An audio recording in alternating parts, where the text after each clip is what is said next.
Hello, everyone. Welcome to today's session on the Stress Response Toolkit. We are the Washington State EAP, and this is the second session of our March 2025 Wellness Wednesday series.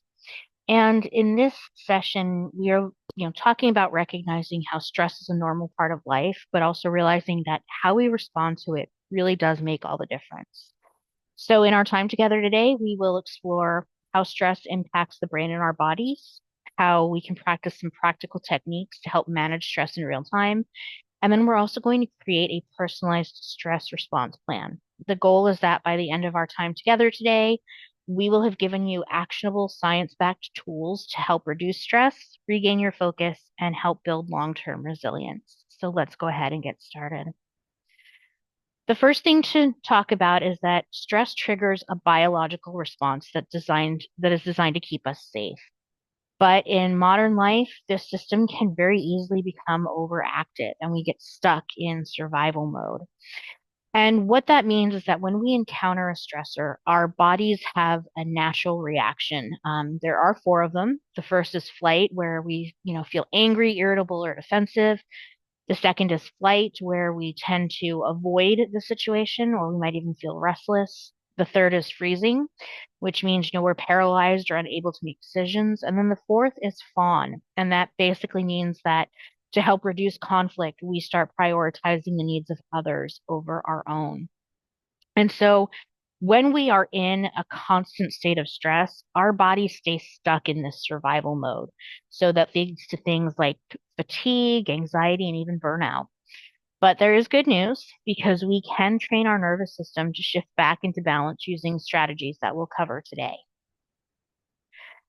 The first thing that we are going to do is we're going to start learning to identify our personal stress triggers because before we can even manage it, we need to understand what's triggering it. So, it's kind of easy to think of those really obvious stressors like tight deadlines or financial worries, but there are also other more subtle triggers that we might not be aware of, like self-imposed expectations or even certain social situations. So, to start this, we're going to indulge in an exercise.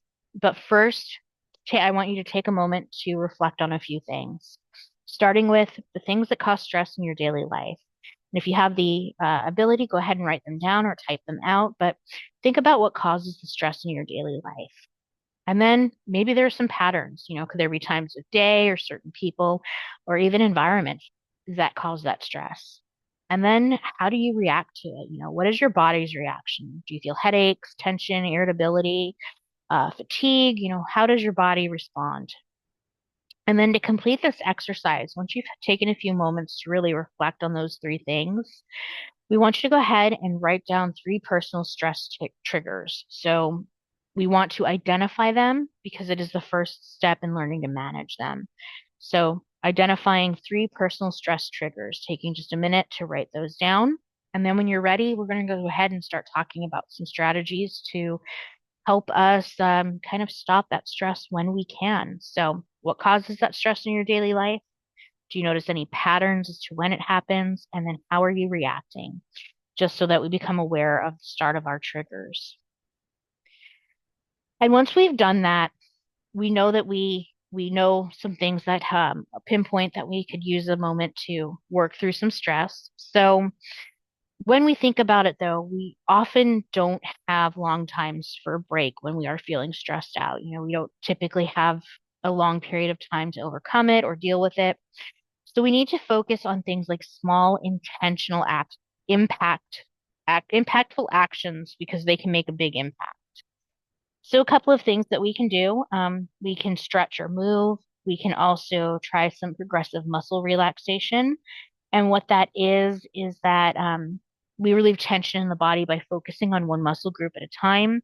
If you're going to try an exercise like that, clench your fists and then slowly release them, tighten your arms, and you can move all the way through your body with that. We also know that deep breathing, especially intentional deep breathing, can do a lot to help break a stress cycle. It can help slow the heart rate and it can send signals to the body to relax. So, as a group, we're going to go ahead and practice this for about 30 seconds. the goal with this, and this graph comes from De-Stress Monday, the goal with this is just to breathe with the shape. So when it grows out, you inhale, and when it gets little, you exhale. So now you would inhale and then exhale. And you would just repeat that pattern for about 30 seconds, kind of quietly, while you watch the shape. So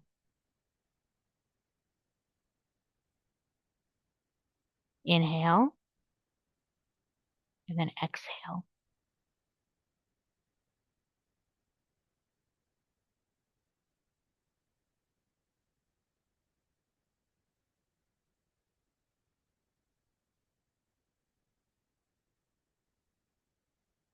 Okay, and if you're breathing along with the shape, what you might be finding is if your heart was racing a little bit, it might be slowing down. You might feel as though you could relax a little bit. You might find that you have some focus. You might even find that those stressful thoughts that were living in your head kind of quieted down a bit. Intentional breathing allows us to take that moment to pause and just try to bring ourselves back to the present so that we don't let the stress and the worry overtake us. So that's one example that you can do in about 30 seconds for a micro moment of relief when you start noticing those stress triggers have been activated. There's also a couple of things about stress management that we tend to conflate in our minds and think if we take certain actions, we'll have the reaction that we want. But often what we find is that these misconceptions lead us to not handling stress as well as we normally do. So I just want to take a moment to kind of debunk a few because understanding myths and their facts can help us take intentional action rather than falling into common stress traps. So starting with myth one for stress is that if I ignore it, it will go away. Many of us seem to believe that, but the truth is that stress actually accumulates in the body. So ignoring it, it just keeps adding and adding and adding, and eventually we become burned out, we become sick, we become tired.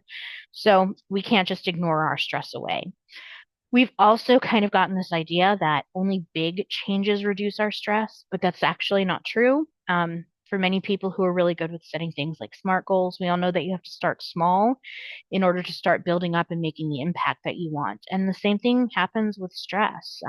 We can in fact, participate in small, consistent habits like moving, deep breathing, setting boundaries, and they are actually more effective than those drastic changes because we're more likely to continue doing those smaller, easier to implement things rather than a complete overhaul of our lives. And then another one is that well, if I don't feel stressed, it must mean that I'm not working hard enough. Many of us have learned to live in a constant stress cycle, so when we're not feeling it, it can feel a little bit uncomfortable and make us think that means that we have too much time on our hands, we don't have enough work, whatever. But the fact is that true productivity comes from balance, not burnout. So long-term success does depend on sustainable energy management. And in order to manage that energy, we have to manage our stress. So if you're not feeling stressed, you are obviously doing something right in your life, and it does not mean that you are not working hard enough. So as we kind of take that all in, it's important to remember again that stress is like a built up charge in the body. It does not just disappear. We actually have to release it. So we have to close our stress cycle because if we leave it open and running, we're always in stress, but we want to bring it to a close. So we can do this by completing activities like that physical activity because movement helps burn off stress hormones. Again, our intentional deep breathing because that is a signal to the brain that the stress response can shut off. We can also engage in things like laughter. Laughter has been shown to stop a stress cycle when possible, and even social connection. Laughter and social connection are really, really great at helping us to activate our body's natural relaxation response. But we also want to remember that what works for one person may not work for another. So we have to experiment and find what helps us to complete the stress cycle. And one of the ways we can do that is by looking back on what we covered today and using it to create a personalized stress response plan. So, how we do this is again, we identify a common stress trigger in your daily life. It can be something small, it can be something you've dealt with for a while. whatever works best for you. Then you're going to choose one strategy that we discussed today that just feels practical for you.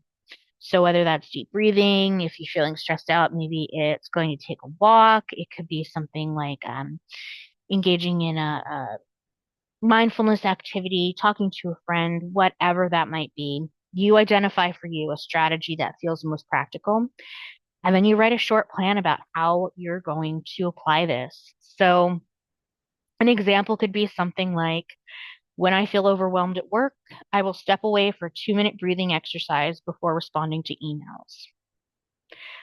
It could also be when I feel like there's too many thoughts in my head, I'm going to go take a step outside and look at the sky and breathe the air.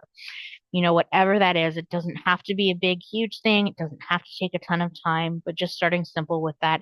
I recognize that I'm overwhelmed, and this is what I'm going to do to help that so that I can come back focused and ready to continue on with my day.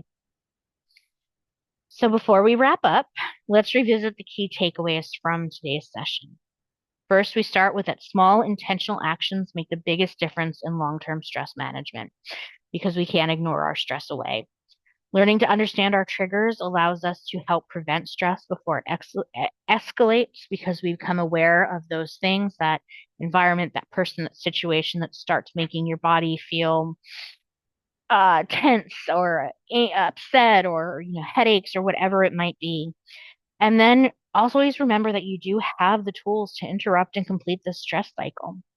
So again, our challenge as we end this session for today is to pick one stress reducing habit and just commit to it for the next week. Reflect on it at the end of the week, see how well it did or maybe did not work for you, and then adjust accordingly. Whether it's that deep breathing exercise, a grounding exercise, movement, taking a quick nap, whatever that is, always remember that small steps lead to big change.